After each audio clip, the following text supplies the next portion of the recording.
This episode of the True Crime Never Sleeps podcast is brought to you by Hunt a Killer. Hunt a Killer is an immersive murder mystery game told over the course of 6 episodes or boxes. Each box is filled with different clues and physical items such as autopsy reports, witness statements, and more.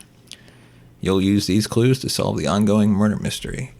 You can sign up today by visiting truecrimeneversleepspodcast.com/huntakiller. Thank you and enjoy the episode. Welcome to the all-new True Crime Never Sleeps podcast with your host, Larry Leese.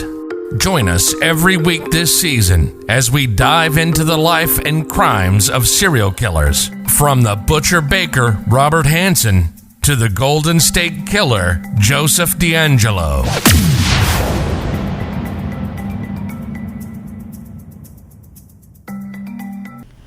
Welcome, everyone. Thank you for joining us for this week's episode of the True Crime Never Sleeps podcast. My name is Larry Leese, and I'm your host. Hope everyone is staying safe during this pandemic. Now, with further ado, we will turn our ears to the dark story of the Golden State Killer. The so-called Golden State Killer is an American serial killer, serial rapist, and burglar who committed 13 murders, 50 rapes, and 120 burglaries across California between 1973 and 1986. And don't be shocked when I say he was a former police officer. Yes, a former police officer. Joseph James DeAngelo was born on November 8th, 1945, in Bath, New York, to Joseph James DeAngelo Sr., a sergeant in the United States Army, and Kathleen Louise DeGroat. He has 2 younger sisters and a younger brother. A relative reported that when DeAngelo was a young child, he witnessed his 7-year-old sister's rape by 2 airmen in a warehouse in West Germany, where the family was stationed at the time. Following his conviction, one of DeAngelo's sisters claimed that he was abused by their father while he was growing up. This might be the reason for turning his life into a cold-blooded crime novel. Speaking about his police life, from May 1973 to August 1976, he was a burglary unit police officer in Exeter, a town of about 5,000 people near Visalia. Having relocated from Citrus Heights, he then served in Auburn from August 1976 to July 1979. Here was it all started. When he was arrested for shoplifting a hammer and dog repellent, he was sentenced to 6 months probation and fired that October. During the process of being fired from the city, DeAngelo threatened to kill the chief of police and allegedly stalked the chief's house. The notorious Golden State Killer was behind serial rapes and murders across California in the 1970s and 1980s, but decades passed before a suspect was identified. In 2018, Joseph DeAngelo was arrested. Past summer, the 74-year-old former police officer pleaded guilty to 13 counts of first-degree murder, and in August he was confronted by his victims and their family members in court. Now let's have a small look on his case histories, which entitled him to the so-called the Golden State Killer. Police say the Golden State Killer has committed at least 12 murders, 45 rapes, and hundreds of home break-ins all over California. So here's where Joseph DeAngelo Jr. started.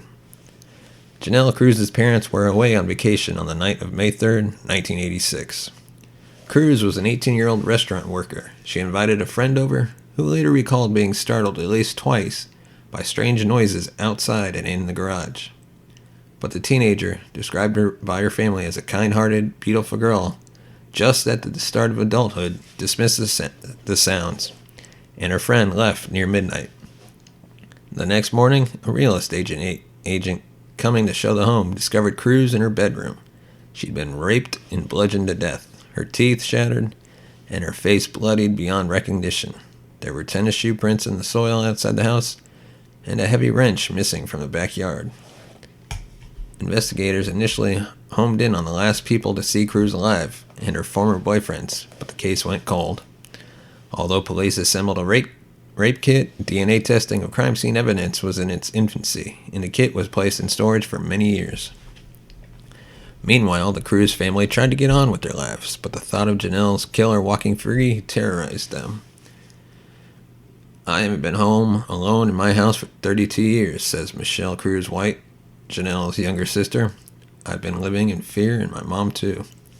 They didn't know it in 1986, but Janelle was the last known victim of the Golden State Killer, ending the decade-long crime spree of one of the most sadistic serial killers and rapists in American history.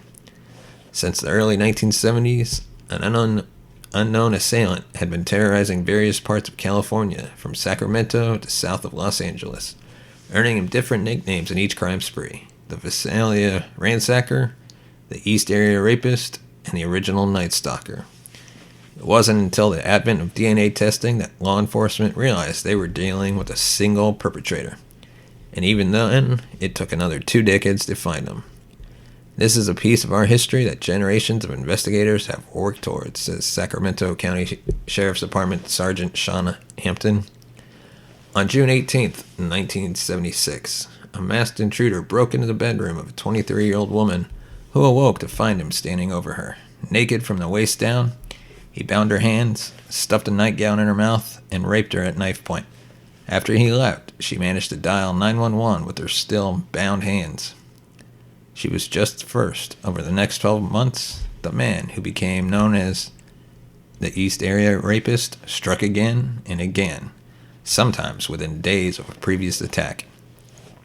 He often selected single-story homes, accessed them by climbing through windows, and bound his victims' hands. He blinded women with a flashlight and threatened to kill them.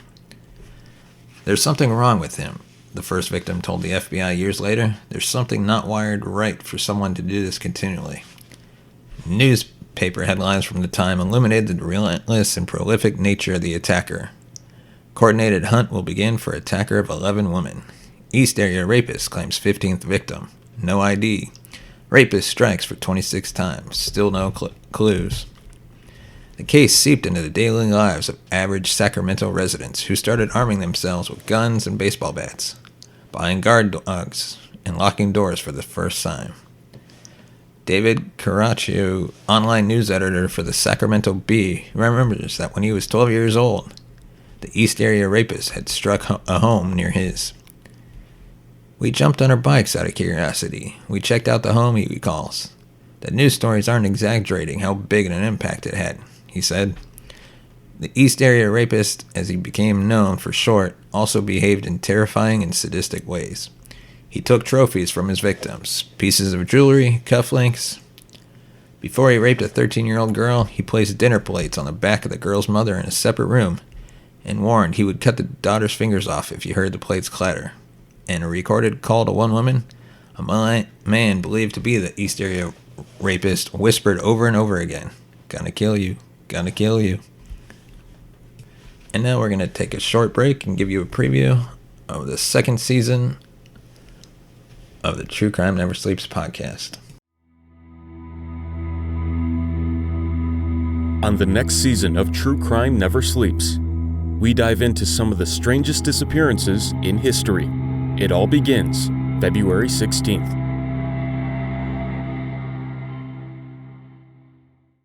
Welcome back to our deep dive into the Golden State Killer. The killer raped over 24 women by the time he committed his first known murder in 1978. Katie and Brian Maggiore, I believe is how you say his name, were out for a walk with their dog on the night of February 2nd, 1978, when they had a violent confrontation with a strange man. No one knows what was said, but by the end of it, both 20-year-old Katie and 21-year-old Brian were dead from gunshots. A man wearing a ski mask was seen fleeing by several witnesses. Katie had complained in the months before that a man was stalking her at her work. Her colleagues said someone called Katie repeatedly, saying, "Your turn is coming." A strange man sitting in a blue Volkswagen would watch her for hours. After she had attempted to confront him, he drove off, only to return hours later. Katie quit her job soon afterwards. After the murder of Katie and Brian, the East Area Rapist moved his hunting grounds to nearby Contra Costa County, committing 20 more rapes before he killed again. This time, an osteopathic surgeon named Robert Offerman and his girlfriend Alexandria Manning were both bound and shot in Offerman's home. From there on, none of the victims were allowed to live. At the dawn of the 1980s, a perpetrator known as the original Night Stalker began killing in Santa Barbara, Ventura, and Orange County. He seemed to develop a new taste for raping women in front of their partners before executing them both. He murdered married couple Lyman and Charlene Smith, newlyweds Keith and Patty Harrington, and Sherry Domingo and her boyfriend Greg Sanchez. The Smiths were bludgeoned with a fireplace log. He also raped and killed a woman named Manuela Withhoon while her husband was at a nearby hospital in 1981. Finally, in 1986, he raped and beat Janelle Cruz to death before disappearing without a trace for the next 32 years. The fact that the rapes and murders occurred sometimes hundreds of miles apart stymied investigators who were accustomed to going straight to the most likely suspects, spurned lovers, family members, or acquaintances of the deceased. The lack of DNA technology also meant law enforcement had much less to work with.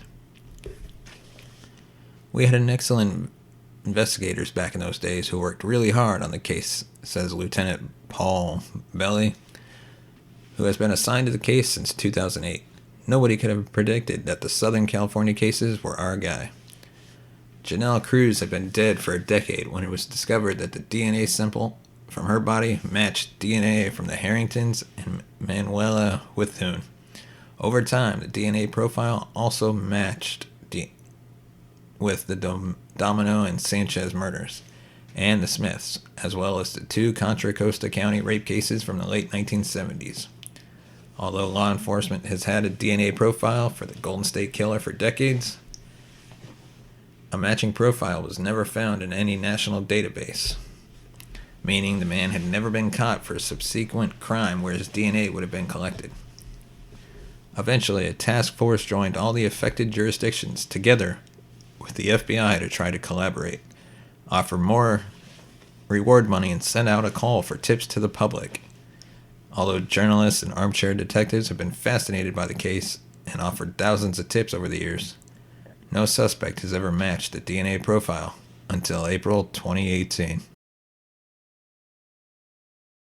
We're going to take a short break to give you a taste of a true crime podcast called the Jury Room Podcast. Check it out today on Spotify, Apple Podcasts, or wherever you get your podcast from.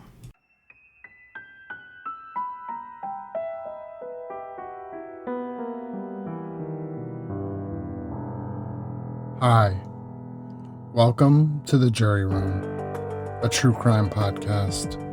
My name is Kevin, and I will be your host on this journey.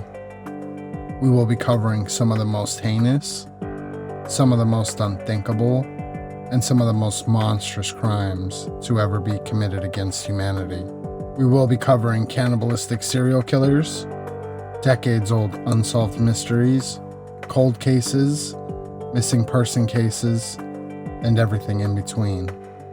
The Jury Room Podcast is available on most major podcasting platforms.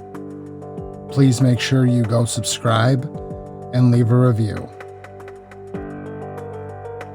On Wednesday, April 25th, Sacramento County District Attorney Anne Marie Schubert announced that 72-year-old Joseph James D'Angelo had been arrested and charged with the murders of the Smiths, the Harringtons, the Maggiores, Manuela Withhoon, and Janelle Cruz, with additional indictments forthcoming.